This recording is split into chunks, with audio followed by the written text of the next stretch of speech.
The monster everyone remembered. Some NBA legends were admired. Some were feared. Kevin Garnett was both. Long before the opening tip, the transformation had already begun.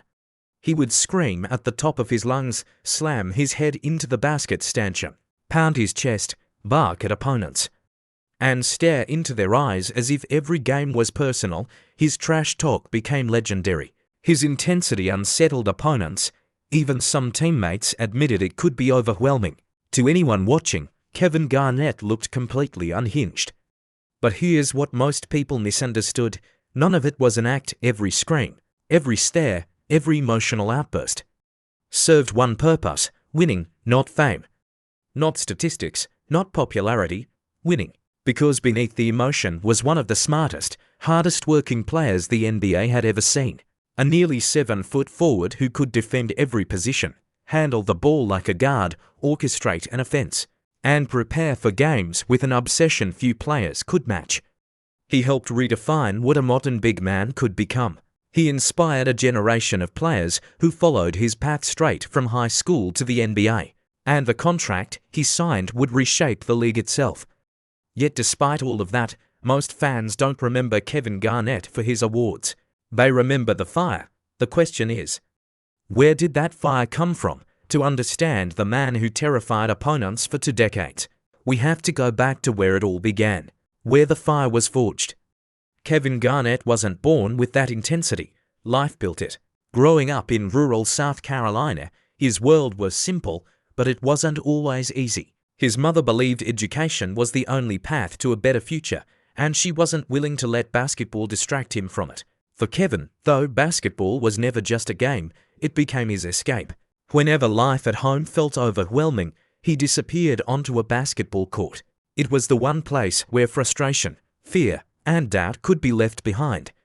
Then, as a freshman, an opportunity arrived. He earned a spot on the varsity basketball team. There was only one problem. His mother said no. She wanted him focused on school, not sports. Most teenagers would have accepted her decision. Kevin Garnett didn't. Instead, he hid his uniform outside the house, slipped away after school, and secretly played for the team without telling her. Every practice carried the risk of being caught, but giving up basketball simply wasn't an option. Eventually, the truth reached his mother in the most unexpected way.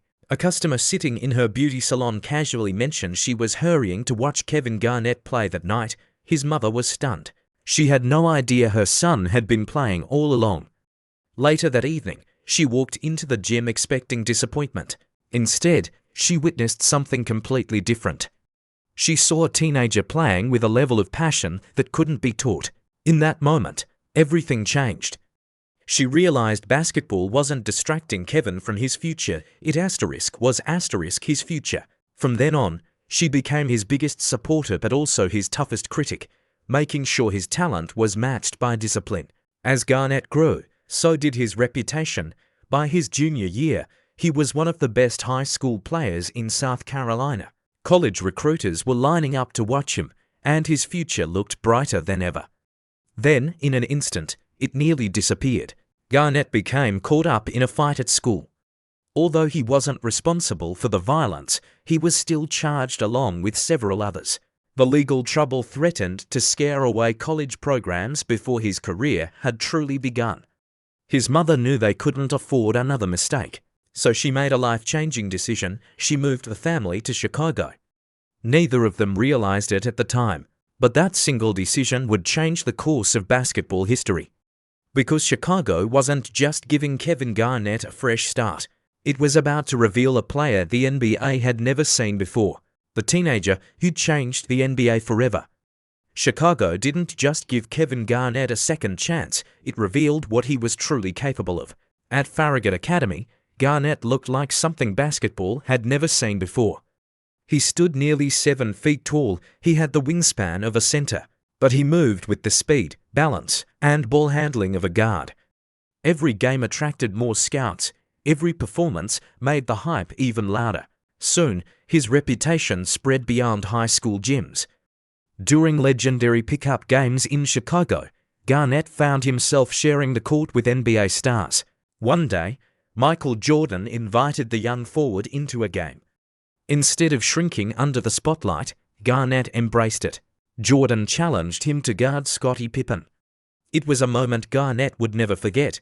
He competed without fear, he talked back. He even earned praise from Jordan after the game. For a teenager, that kind of validation meant everything. Not long afterward, another basketball legend changed the course of his life. Hall of Famer Isaiah Thomas watched Garnett play and delivered a simple message: you can play in the NBA right now. Those 7 words stayed with him. Until then, Garnett had imagined playing college basketball before reaching the professional level. Now, for the first time, the impossible suddenly felt possible. Still, many people weren't convinced. The last player to jump directly from high school to the NBA had done it 2 decades earlier. Executives questioned whether a teenager could survive against the strongest athletes in the world. Then came the pre-draft workout. Representatives from lottery teams gathered to evaluate the biggest gamble in the draft. Within minutes, the doubts began to disappear.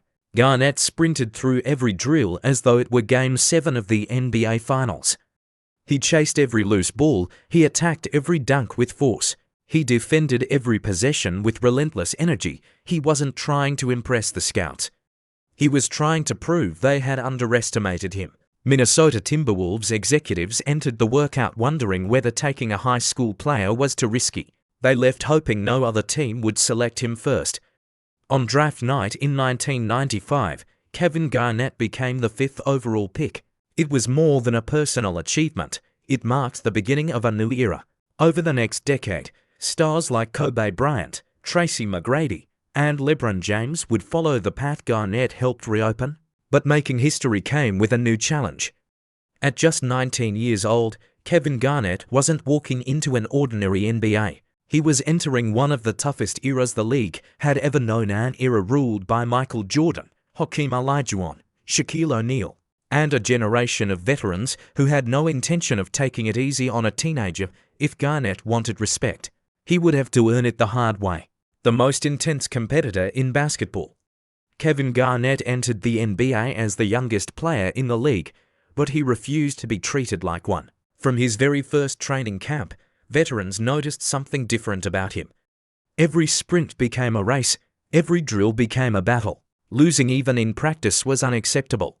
His competitiveness wasn't reserved for game nights, it was constant.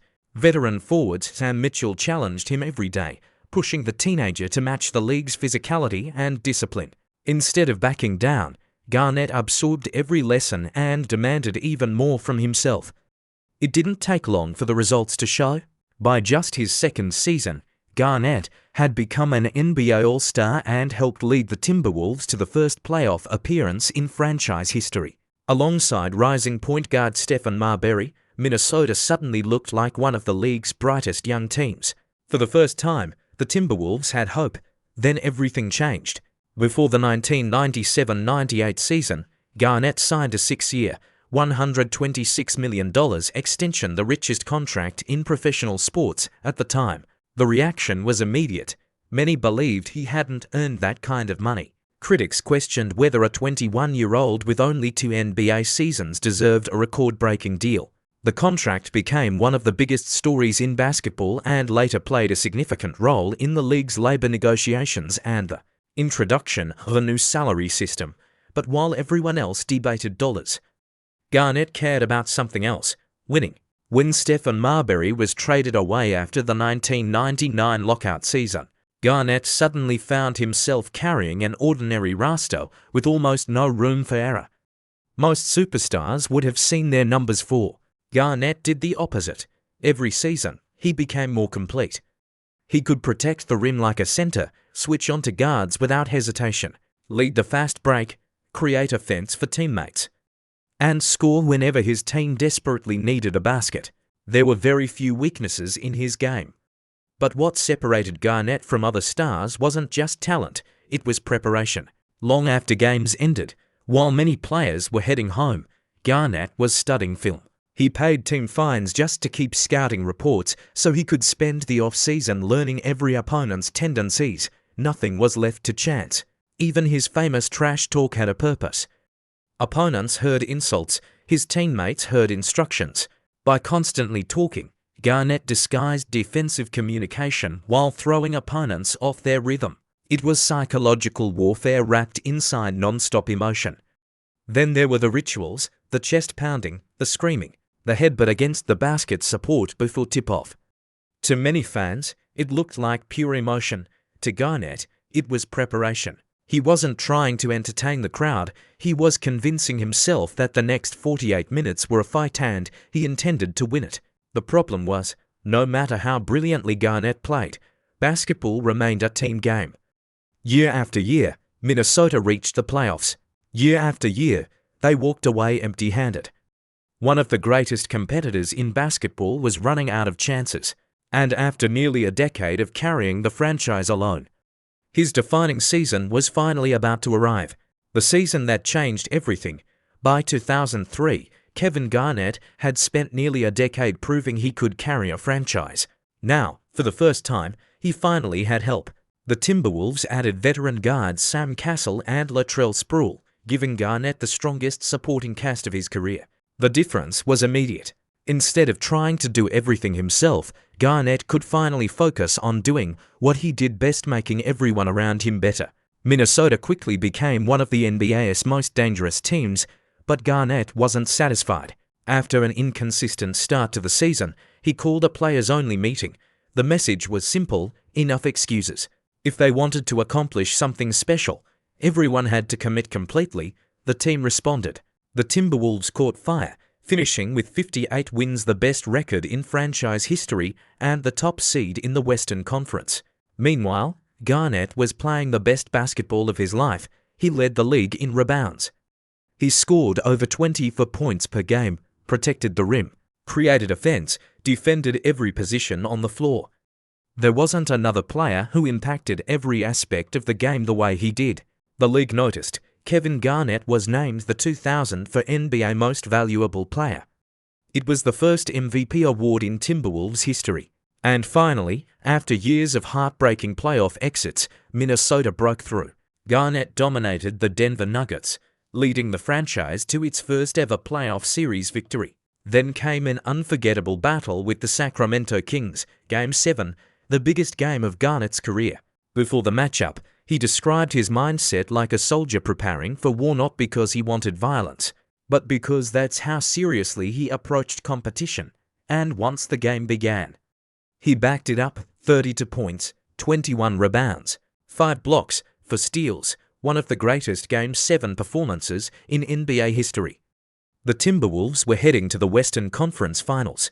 After years of disappointment, the dream was finally within reach. But championships aren't won on talent alone. Sometimes they come down to timing. During the previous series, Sam Cassell suffered a hip injury. Minnesota's second-best player was no longer the same. Against Kobe Bryant, Shaquille O'Neal, and the Los Angeles Lakers, the Timberwolves simply didn't have enough. Garnett did everything he could. He defended every position. He even spent stretches running the offense himself. But one player couldn't overcome an entire dynasty. The Lakers won the series in 6 games. For Garnett, it was devastating.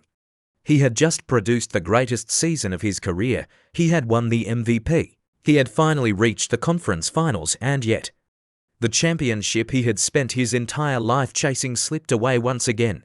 Over the next 3 seasons, Garnett continued performing like one of the NBA's elite players, but Minnesota continued moving backward. The playoff appearances disappeared, the supporting cast weakened, and the player who had given everything to one franchise began to face a painful reality. If he wanted to become an NBA champion, he would have to leave the only team he had ever called home, the championship that completed the story. In the summer of 2007, Kevin Garnett faced the hardest decision of his career. For 12 seasons, he had given everything to the Minnesota Timberwolves. He never publicly demanded a trade. He never stopped competing. He never stopped believing, but deep down, he knew something had changed. The championship he had chased for over a decade wasn't coming to Minnesota. So, for the first time in his career, Garnett put on a different jersey. He was traded to the Boston Celtics. The move sent shockwaves through the NBA. Alongside Paul Pierce and newly acquired Ray Allen, Boston suddenly had a big three capable of competing for a title. But talent alone wasn't what transformed the Celtics. Kevin Garnett did. The moment he arrived, the culture changed. Practice became more demanding. Defense became non-negotiable. Every loose ball mattered, every possession mattered. If a teammate hit the floor, Garnett was the first one there to help him up soon. Everyone else was doing the same. His energy spread through the locker room. His standards became the team's standards. Veterans respected him. Young players followed him. The Celtics didn't just become more talented, they became tougher. One season after winning only 24 games, Boston exploded to 66 victories, the best record in the NBA. Garnett anchored the league's top-ranked defense and finally received the Defensive Player of the Year award, recognition many believed had been overdue for years. Then came the playoffs. The road wasn't easy. Boston survived a grueling 7-game series before earning a trip to the NBA Finals against their oldest rival, the Los Angeles Lakers. For Garnett, this was more than another series. It was the opportunity he had waited his entire career for. In Game 6, he delivered when it mattered most. 26 points, 14 rebounds, elite defense. The Celtics overwhelmed the Lakers, capturing the 2008 NBA championship. When the final buzzer sounded, Garnett couldn't hold back his emotions. He shouted 5 words that instantly became one of the most iconic championship celebrations in sports history: anything is possible. It wasn't simply joy, it was relief. 12 years of frustration, 12 years of carrying teams, 12 years of wondering if his chance would ever come. All of it came pouring out in a single moment. Although injuries gradually limited him in the years that followed, they never changed who he was. Even late in his career, teammates still fed off his intensity. Opponents still respected his competitiveness, and no one ever questioned his commitment. When Garnett retired in 2016, his resume spoke for itself: an NBA champion, a league MVP, a Defensive Player of the Year, 15 All-Star selections. One of the greatest defenders basketball has ever produced. But numbers alone don't explain Kevin Garnett. His greatest achievement wasn't changing the power forward position. It wasn't opening the door for future stars to jump straight from high school to the NBA. It wasn't even winning a championship. His greatest legacy was proving that talent can make you great. But relentless effort is what makes people remember you. Kevin Garnett never wanted to be the nicest player. He never wanted to be the most popular. He wanted every opponent to know that for the next 48 minutes, they would have to match an intensity that almost nobody else on earth could sustain. And decades from now, long after the highlights fade, that relentless fire may be what people remember most.